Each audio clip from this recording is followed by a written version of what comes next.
Good morning students.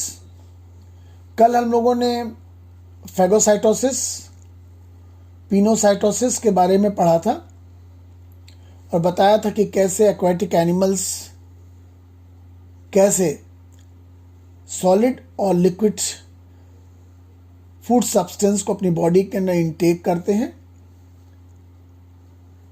आज हम लोग एक्सोसाइटोसिस, सेल वॉल और फंक्शन ऑफ सेल के बारे में पढ़ेंगे। Plasmolysis and protoplasm is very important topic. Protoplasm is a physical basis of life. ये endocytosis, phagocytosis and pinocytosis. Phagocytosis में सॉलिड पार्टिकल्स प्लाज्मा मेम्ब्रेन में के थ्रू इनटेक होते हैं। उनकी चारों तरफ वॉल जो होती है वो प्लाज्मा मेम्ब्रेन बन जाती है। जो सॉलिड पार्टिकल होता है, it is a type of food vacuole. It works like a food vacuole. इसका फॉर्मेशन अमीबा की आउटर मेम्ब्रेन, जिसे हम प्लाज्मा मेम्ब्रेन कहते हैं, उसमें बहुत सारे इरेगुलर स्ट्रक्चर्स क्रिएट होते हैं। These irregular structures are called as pseudopodium. Pinocytosis, जो लिक्विड वेस्ट होता है, वो इस एक ट्यूब लाइक स्ट्रक्चर इसके अंदर प्लाज्मा मेम्ब्रेन में बन जाता है। ये एक्स्ट्रा सेलुलर फ्लूइड है। वो इस फ्लूइड इस वेसाइकिल के अंदर, जो वेसाइकिल होता है, फूड वैक्यूल के अंदर बंद हो जाता है और लेटर स्टेज पे बाद में इसका डाइजेशन होता है। इस इनर वॉल पे, जो प्लाज्मा मेम्ब्रेन की इनर वॉल है,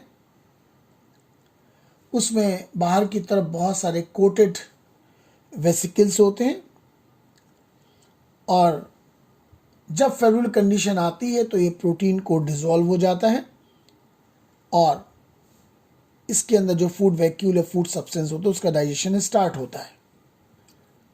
now exocytosis, it is a process of exudation of secretions or the waste material out of the cell through plasma membrane.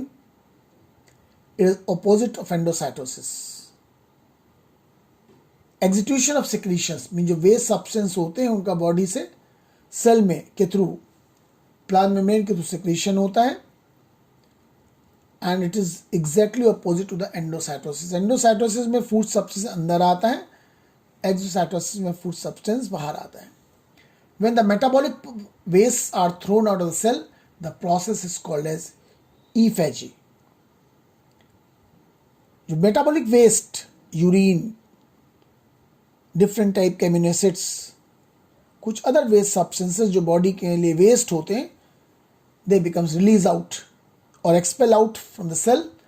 The process called as ephagy. इस question आता है, what is the define the ephagy. Cell wall is very important part of the animal cell and plants. Animal cell में absent होता है लेकिन plant cell में cell wall present होती है। In plant cell, in addition to the plasma membrane, there is another rigid outer covering. मैंने आपको बताया था जिस समय सेल स्टार्ट किया था मैंने, कि cell wall is made up of cellulose. Outer covering known as cell wall, it lies outside the plasma membrane. Plasma membrane होती है, उसके चारों तरफ एक रिजिड कवरिंग होती है made up of cellulose, that is called as cell wall. Function of cell wall मैं आपको बता चुका हूं इसके पहले। It gives a definite framework और definite shape to the cell. अगर सेल वॉल नहीं होगी तो साइटोप्लाज्मिक ऑर्गेनेल्स इधर उधर स्कैटर्ड होंगे। It helps in giving rigidity to the cell. Cell को ये हार्डनेस प्रोवाइड करती है। It gives mechanical strength. Cell को एक स्पेशल स्ट्रेंथ प्रोवाइड करती है जिससे कि it gives the strength to the plant also. It also support the internal structure of the cell. चूंकि ये बाहर से होती है बाहर से ये एक डेफिनेट शेप देती है, इसलिए इसके अंदर जो साइटोप्लाज्मिक ऑर्गेनेल्स होते हैं they are very safe. It protects the cell from osmotic bursting.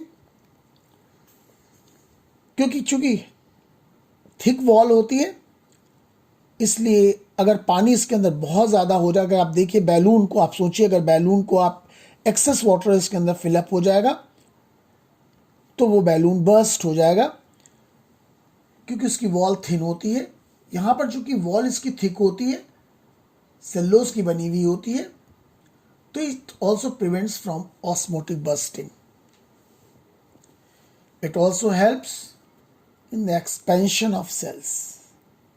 It also helps in the expansion of cells. ये सेल को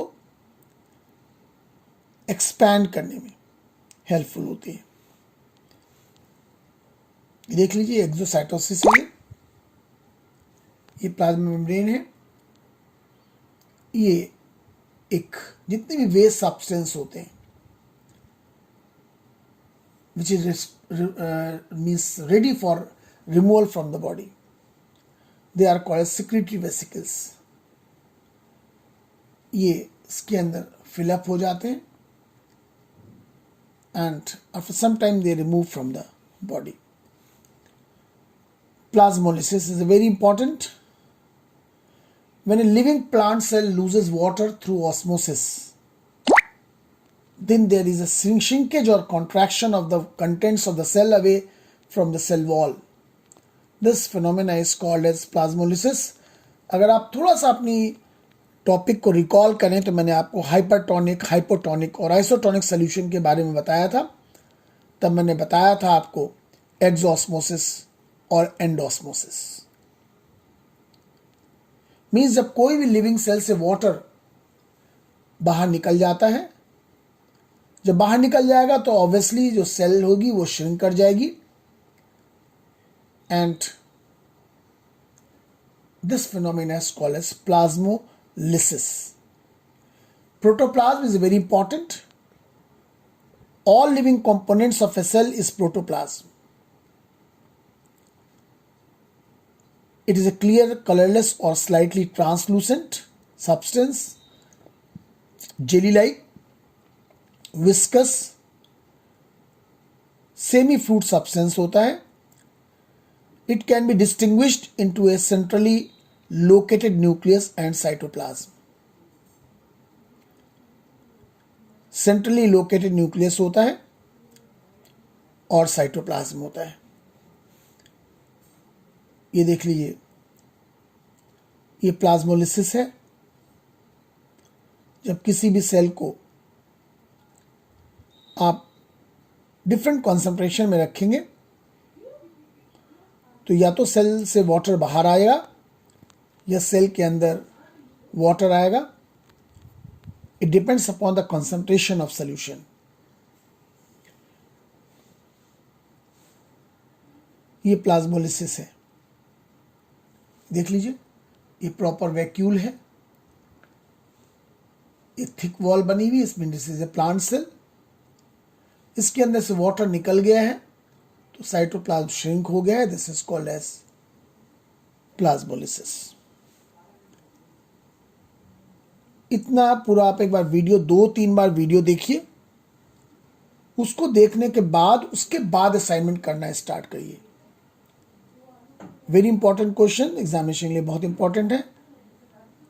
okay students, have a nice day.